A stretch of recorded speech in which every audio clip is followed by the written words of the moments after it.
Good morning students. आज हम class 8 का चैप्टर 12 प्रेमचंद पढ़ने जा रहे हैं। इसमें बेटा यह है कि जो प्रेमचंद जी हैं इनको मुंशी प्रेमचंद जी भी कहा जाता है और इन्होंने ये एक बहुत अच्छे राइटर यानी लेखक हुए हैं। इनकी कहानियाँ और उपन्यास बहुत प्रसिद्ध हुई हैं, इसलिए अपनी कहानी और उपन्यास के कारण इन्हें उपन्यास सम्राट भी कहा जाता है।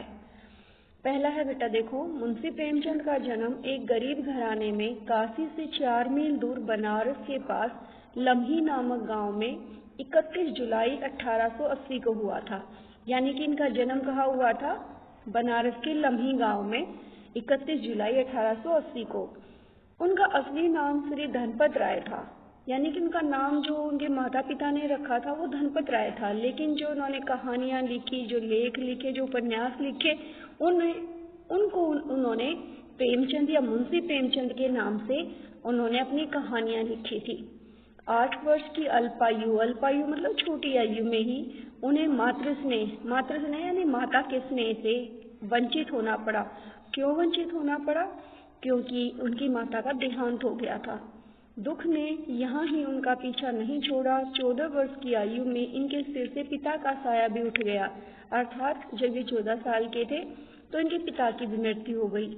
इनके पिता मुंशी अजायबलाल डाक खाने में मुंशी थे। तो बेटा यहाँ क्वेश्चन बनता है कि मुंशी प्रेमचंद के पिता का नाम क्या था? अजायबलाल। दूसरा, वो कहाँ काम करते थे? डाक खाने में। और डाक खाने में वो किस पोस्ट पर थे? मुंशी। घर में बहुत ही गरीबी थी, ऊपर से पिता का साया हट जाने के कारण उनके सिर पर मुसीबतों का पहाड़ टूट पड़ा। अर्थात बेटा माता भी नहीं, पिता भी नहीं और घर की सारी जिम्मेवारी इनके ऊपर आन पड़ी जब ये 14 साल के थे। ऐसी परिस्थिति में लिखाई पढ़ाई से ज्यादा रोटी कमाने की चिंता उनके सिर पर आ पड़ी। यानी कि पढ़ाई, माँ बाप पढ़ाई करवा देते हैं, लेकिन अब उनके यहाँ खाने के भी लाले पड़ गए। अर्थात उन्हें रोटी भी नसीब नहीं हो पा रही थी और रोटी कमाने के लिए उन्हें नौकरी करनी पड़ी, मेहनत करनी पड़ी। यानी कि उन्हें अपना खाना भी उन्हें खुद जुटाना पड़ता था। परिस्थिति का अर्थ होता बेटा हालात या हालत। नेक्स्ट है बेटा, बहुत छोटी आयु में इनका विवाह कर दिया गया कि भाई इनके घर में खाना बनाने वाला कोई था नहीं, इसलिए उनका छोटी आयु में ही उनका विवाह कर दिया। जो दाम्पत्य मतलब शादीशुदा, यानी जीवन शादी होने के बाद जब पति पत्नी साथ रहते तो उस जीवन को कहते दाम्पत्य जीवन में आ गए कलेश के कारण सफल नहीं रहा। यानी कि उनके घर में जो है पति पत्नी के बीच इनके बीच लड़ाई झगड़े रहने लगे, इसलिए वो उनका तलाक हो गया यानी डिवोर्स हो गया। यानी कि उनका जो जीवन है वो सफल नहीं हुआ।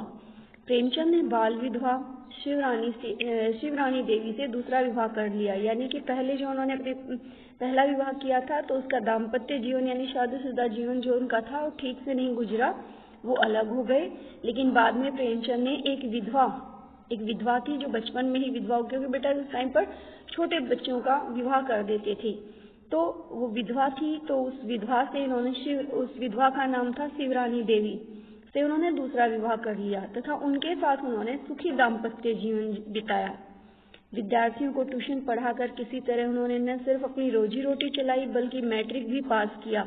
यानी कि बेटा उन्होंने 10वीं पास करते हुए, यानी कि इसने 10वीं पास की, किसने? मुंशी प्रेमचंद जी ने। तो 10वीं पास की, उससे पहले उन्होंने रोटी का गुजारा करने के लिए उन्होंने घर में ट्यूशन स्टार्ट कर दिया था और ट्यूशन भी किया, उससे रोजी रोटी भी कमाई, साथ ही उन्होंने 10वीं भी पास की। उसके उपरांत उन्होंने स्कूल में मास्टरी शुरू की। यानी कि पहले घर में ट्यूशन किया, फिर किसी स्कूल में मास्टरी यानी टीचर का काम करने लगे।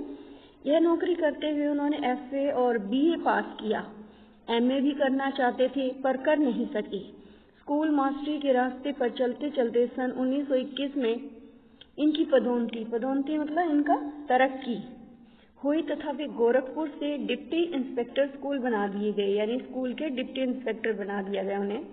जब गांधी जी ने सरकारी नौकरी से इस्तीफे का नारा दिया तो प्रेमचंद ने गांधी जी के सत्याग्रह से प्रभावित हो सरकारी नौकरी छोड़ दी। यानी कि गांधी जी ने उस समय देश की आज़ादी के लिए प्रयत्न चल रहा था तो वो गांधी जी से प्रभावित थे। गांधी जी ने जब कहा कि सभी लोग सरकारी नौकरियां छोड़ दें और सत्याग्रह मतलब सत्य के लिए आग्रह यानी प्रयत्न में जुड़ जाएं। तो उन्होंने गांधी जी से प्रभावित होकर उन्होंने अपनी सरकारी नौकरी छोड़ दी। रोजी रोटी चलाने के लिए उन्होंने कानपुर के मारवाड़ी स्कूल में काम किया, लेकिन वह भी ज्यादा दिनों तक नहीं चल सका। यानी कि वो गांधी जी से प्रभावित होकर के उन्होंने सरकारी नौकरी छोड़ दी। अब घर का गुजारा करने के लिए उन्होंने मारवाड़ी स्कूल में बच्चों को पढ़ाने का काम शुरू किया, लेकिन वो भी ज्यादा दिनों तक नहीं चल सका। सादा एवं सरल जीवन के मालिक प्रेमचंद सदा मस्त रहते थे। अपने जीवन में कठिनाइयों से वे लगातार खेलते रहे, यानी कि वो कठिनाइयों से घबराए नहीं, वो सदा ही कठिनाइयों से खेलते रहे। यानी कि उन्होंने अपनी मुसीबतों को खेल समझा। इस खेल को उन्होंने बाजी मान लिया, यानी कि उन्होंने ये कर लिया कि ये तो मेरे जीवन में है, लिखा हुआ है और मैंने इसको पार करना है, जिसको वे हमेशा जीतना चाहते थे। अपने जीवन की परेशानियों को लेकर उन्होंने एक बार मुंशी दया नारायण निगम को एक पत्र में लिखा, हमारा काम तो केवल खेलना है, खूब दिल लगाकर खेलना, खूब जी तोड़ खेलना, अपने को हार से इस तरह बचाना मानो हम दोनों लोगों की संपत्ति खो बैठेंगे। संपत्ति मतलब धन। किंतु हारने के पश्चात पटकनी खाने के बाद धूल झाड़ खड़े हो जाना, यानी कि अपने जीवन में आने वाली कठिनाइयों से हमें इस तरह से लड़ना है कि अगर इस मुसीबत से हम हार गए तो हम जीवन में हार जाएंगे, अपना सब कुछ खो देंगे। लेकिन अगर बाई चांस हम उस अपने प्रयत्न में असफल हो जाते हैं तो उसके लिए हमें अपने आप को एक तरह से डिप्रेशन में नहीं डालना है कि बस जीवन में यही सब कुछ था और अब एक तरह से मेरा जीवन ही खत्म हो गया। नहीं, उस चीज को इग्नोर करके अपने कपड़े झाड़ने का अर्थ है कि उस चीज को भूल जाना। यानी कहा है कि किसी चीज के लिए प्रयत्न करो तो इस तरह से प्रयत्न करो कि यही सब कुछ है। अगर बाई चांस असल में तो अगर हम अपना सब कुछ पूरा 100% लगा देते तो हम सफल अवश्य होंगे। अगर बाई चांस हम हार भी जाते हैं अपने प्रयत्न में तो हमें यही सोचना चाहिए कि जीवन ही समाप्त हो गया। अपने आप को डिप्रेशन में नहीं लेके जाना चाहिए। हमें सोचना चाहिए कि हमें दोबारा भी मौका मिलेगा और इसके लिए हमें दोबारा से उठ करके अपने, जैसे मान लो हम मिट्टी में गिर गए हैं तो उठ करके अपने कपड़े झाड़ लेते हैं, वैसे ही एक तरह से हमें अपने अंदर से, अपने दिमाग से इस बात को निकाल देना है कि भाई मैं हार गया तो मेरा जीवन नष्ट हो गया। नहीं, हमारे पास मौके और भी हैं, तो अपने कपड़ों से धूल झाड़ करके खड़े हो जाना चाहिए। प्रेमचंद ने 1901 में उपन्यास लिखना शुरू किया और कहानी 1907 में लिखने लगे।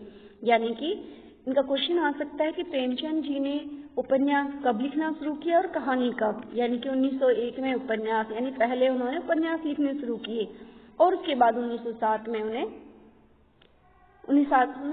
उन्होंने कहानियां लिखनी शुरू कर दी। वे उर्दू में नवाब राय के नाम से लिखते थे। यानी कि बेटा अब कहा गया कि वे उर्दू में नवाब राय के नाम से लिखते थे। यानी कि जब ये चीजें उपन्यास और कहानियां उसने हिंदी में लिखी तो वो उसने लिख दी एक तरह से प्रेमचंद के नाम से, क्योंकि मुंशी प्रेमचंद के नाम से, क्योंकि उनके जो नाम था, असली नाम था वो तो धनपत राय था। लेकिन हिंदी में जो लिखा वो उसने मुंशी प्रेमचंद के नाम से लिखी कहानियां, और उर्दू में जो भी उसने लिखा वो नवाब राय के नाम से लिखा। स्वतंत्रता संग्राम के दिनों लिखी उनकी कहानी सोझे वतन 1910 में जब्त कर ली गई। यानी कि जब्त मतलब एक तरह से उसको सरकार ने अपने कब्जे में ले लिया था। यानी कि उन्होंने देश की आजादी के लिए कुछ ऐसा उसमें लिखा था कि अंग्रेजों ने उसे जब्त कर लिया, उसको अपने काबू में कर लिया। उसके बाद अंग्रेजों के उत्पीड़न के कारण वे प्रेमचंद नाम से लिखने लगे, यानी कि एक तरह से हिंदी में ही लिखने लगे, क्योंकि अंग्रेजों ने उन्हें बहुत ज्यादा उनके ऊपर अत्याचार किया था। 1923 में उन्होंने सरस्वती प्रेस की स्थापना की। अब ये भी क्वेश्चन बन सकता है कि उन्होंने सरस्वती प्रेस की स्थापना कब की? 1923 में। उन्होंने मर्यादा, हंस, जागरण तथा माधुरी जैसी प्रतिष्ठित पत्रिकाओं का संपादन किया।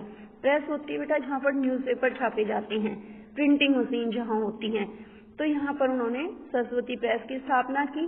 और उसके साथ ही उन्होंने मर्यादा, अब उनके क्वेश्चन आ सकता है कि उनकी जो है पत्रिकाएं कौन कौन सी थी? उनमें है मर्यादा, हंस, जागरण तथा माधुरी। भारत के हिंदी साहित्य में प्रेमचंद का नाम अमर है। उन्होंने हिंदी कहानी को एक नई पहचान व नया जीवन दिया। वे आधुनिक कथा साहित्य के जन्मदाता कहलाते हैं। उन्हें कथा सम्राट की उपाधि प्रदान की गई थी। उपन्यास सम्राट भी कहा जाता था, कथा सम्राट भी कहा जाता था। उन्होंने 300 से अधिक कहानियां लिखी। इन कहानियों में उन्होंने मनुष्य के जीवन का सच्चा चित्र खींचा। सच्चा चित्र खींचने का अर्थ बेटा कि उन्होंने जीवन में घटित होने वाली वास्तविक घटनाओं से संबंधित कहानियां लिखी हैं। उन्होंने आम आदमी की घुटन, चुभन व कसक को अपनी कहानियों में दर्शाया है। इनकी कहानियों में जहां एक ओर रूढ़ियों, अंधविश्वासों, अंध परंपराओं पर कड़ा प्रहार किया है, वहीं दूसरी ओर मानवीय संवेदनाओं को भी उभारा गया है। ईदगाह, उष की रात, शतरंज के खिलाड़ी, नमक का दरोगा, दो बैलों की आत्मकथा जैसी कहानियां आज भी नई जैसी लगती हैं, यानी कि ये उनकी कहानियों के नाम हैं। तभी तो उन्हें कलम का सिपाही, कथा सम्राट, उपन्यास सम्राट आदि अनेक नामों से पुकारा जाता है। यानी कि इनको कोई भी क्वेश्चन आता है कि उनको किस नाम से पुकारा जाता है। अब बेटा देखो, उन्हें कलम का सिपाही भी कहा जाता है, कथा सम्राट भी कहा जाता है, उपन्यास सम्राट भी कहा जाता है। सन 1936 में प्रेमचंद बीमार रहने लगे। आर्थिक कष्टों तथा इलाज ठीक से न करवाए जाने के कारण 8 अक्टूबर 1936 को उनका देहांत हो गया और इस तरह वह दीप सदा के लिए बुझ गया, जिसने अपने जीवन की बत्ती को कण कण जलाकर भारतीयों का पथ आलोकित किया। आलोकित करना मतलब चमकाया, यानी कि भारतीयों को समाज की बुराइयों से अवगत करवाया और उनमें सुधार करने के लिए हमें प्रेरित किया। तो बेटा कुल मिलाकर के इस चैप्टर को पढ़ने से पहले आपके पास बुक होनी चाहिए और क्वेश्चंस को अंडरलाइन करने के लिए पेंसिल होनी चाहिए। तो बेटा जो मैंने आपको समझाया आशा है समझ आ गया होगा। धन्यवाद।